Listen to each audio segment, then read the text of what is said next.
أعوذ بالله من الشيطان الرجيم. بسم الله الرحمن الرحيم.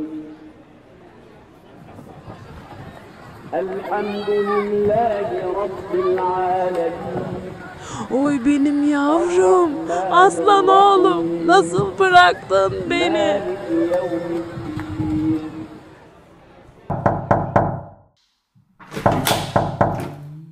Seher Avcı, ev içi denetim sistemi üzerinden toplumsal istikrar doktrinine aykırı davranışlarda bulunduğunuz tespit edilmiş olup hakkınızda TCK 299 devlet büyüklerine hakaret suçundan yakalama emri çıkartılmıştır.